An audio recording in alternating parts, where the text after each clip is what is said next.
विश्वरत्न बोधिसत्व परमपूज्य डॉक्टर बाबासाहेब आंबेडकर या महाराष्ट्राचे आराध्य दैवत छत्रपती शिवाजी महाराज तसेच सर्वप्रथम ज्यांनी आपल्याला आरक्षण खुले करून दिले असे छत्रपती राजर्षी शाहू महाराज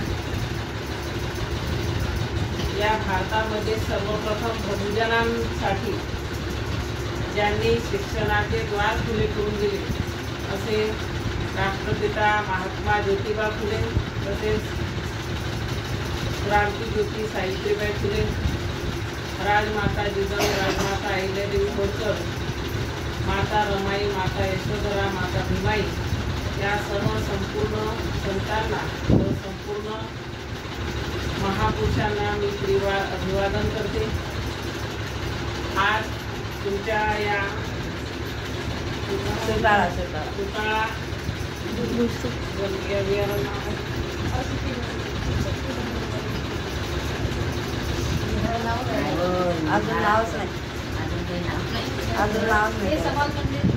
समाज मंदिर या पुतळा या गावी ग्रंथ साठी भेट देण्यासाठी मी आलेली आहे। तरी आपण शांतचित्तानं संपूर्ण ऐकून घ्या ही अपेक्षा आणि सर्वांचे आभार सुद्धा मानते। मला आपण बोलू कर्म आपला भाग काय कर्म हे कोणाला माहित आहे? कोणी उत्तर देऊ शकेल का? कर्म म्हणजे काय? कर्म म्हणजे काय? आपण कर्म केले ते कर्म म्हणजे आपण केलेली कृती। कर्म म्हणजे काय? आपण केलेली कृती। कर्म हे जगातील नैतिक व्यवस्थेचा आधार आहे हे मानणे म्हणजे धर्म। हे मानणे म्हणजे धर्म।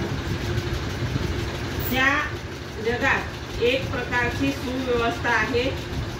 खालील घटनांनी ती सिद्ध होते। आकाशातील ग्रहलोकाच्या चलनवलनात गतीत एक प्रकारची सुव्यवस्था आहे।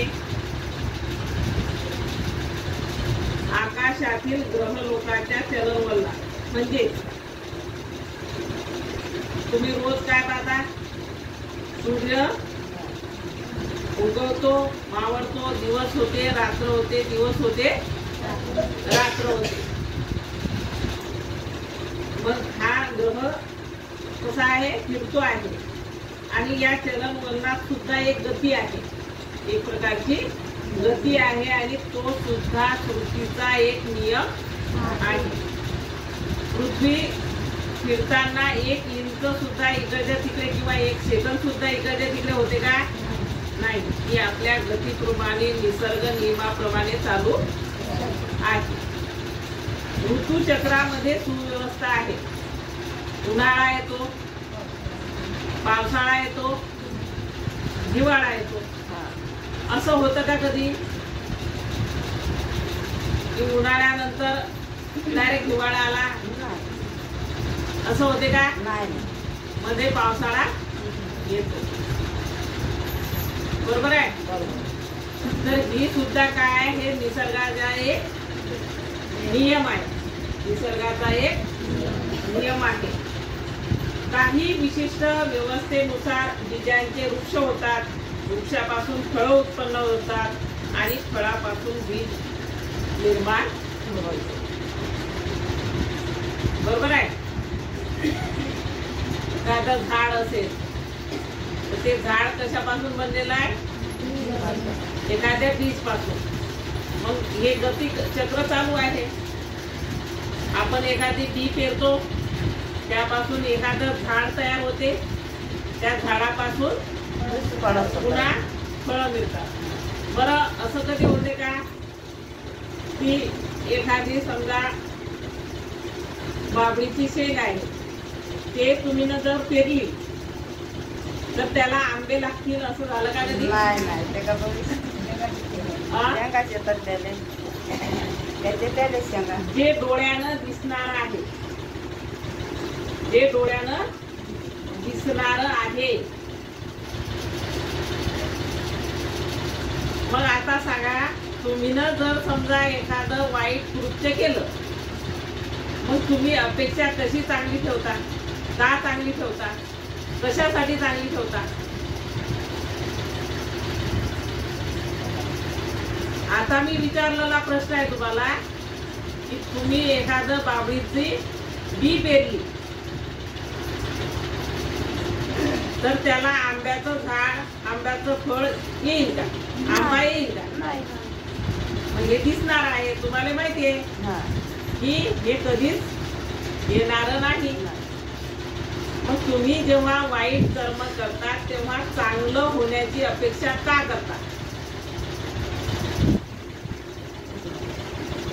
का करता?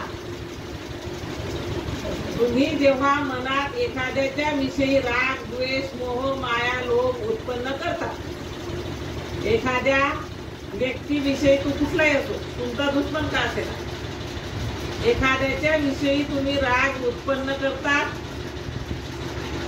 आणि अपेक्षा करताल की माझं हे चांगलं होईल, असं होईल का?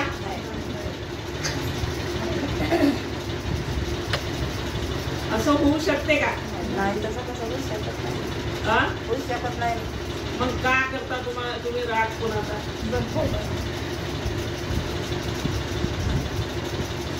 तुम्ही कुणाचा राग का करता? बरं, तुमचं काही कोणा लुटलं, ते अदानी अंबानी तुमचं लुटू राहिले, त्याचा तुम्ही राग करत नाही. तुमच्या घरातलं जर कोण एखादं भांडं नेलं, ते आणून दिलं नाही, त्याचा तुम्ही राग करता. तुमचं सगळं लुटून नेलं, त्याचा तुम्ही राग करता नाही, कारण तुम्हाला ते डोळ्यात दिसत नाही.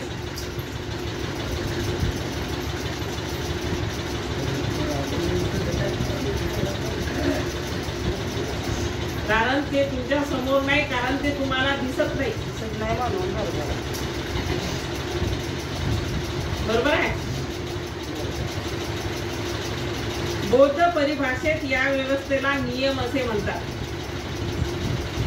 आणि एकामागून एक सुव्यवस्थित निर्मिती दर्शवणाऱ्या नियमांना ऋतू नियम, बीज नियम असे संबोधतात. याच नियमाला काय म्हणतात? ऋतू नियम किंवा बीज नियम. तुम्ही जे पेराल तेच उगवेल. तुम्ही जर काट्याचं झाड पेरलं तर ते काटेच उगवणार आहे. तुम्ही अपेक्षा करू शकत नाही, पण तरी सुद्धा तुम्ही अपेक्षा करत राहता आयुष्यभर की आज माझं चांगलं होईल, उद्या माझं चांगलं होईल, परवा माझं चांगलं होईल. असं होणार नाही, तसं होणार नाही. कारण तुमचं मन ठासून ठासून वाईट गोष्टीनं भरलेलं आहे, ठासून भरलेला आहे, आणि तेही आपल्याच स्वतःच्या नातलगाविषयी, दुसऱ्यांच्या विषयी नाही. कारण ते तुमच्या डोळ्यासमोरच नाही. बरोबर आहे. समाजामध्येही याच प्रकारची नैतिक क्रम आहे आणि तो कसा उत्पन्न होतो आणि कसा राखला जातो. जे ईश्वराच्या अस्तित्वावर विश्वास ठेवतात त्यांना या प्रश्नाचे उत्तर देणे कठीण नाही. आता याच्या पुढे मी जे वाचून दाखवणार आहे ते काय आहे? जे लोक ईश्वरावर विश्वास ठेवतात त्यांच्यासाठी आहे. तुम्ही ईश्वरावर विश्वास ठेवता का? ठेवता का? नाही. मग हे त्यांच्यासाठी आहे. ते म्हणतात की नैतिक क्रम हा ईश्वराच्या इच्छेचा परिणाम आहे. ईश्वराने संसार निर्माण केला आहे आणि ईश्वर हाच या संसाराचा करता धरता आहे आणि तोच भौतिक आणि नैतिक नियमांचा करता आहे.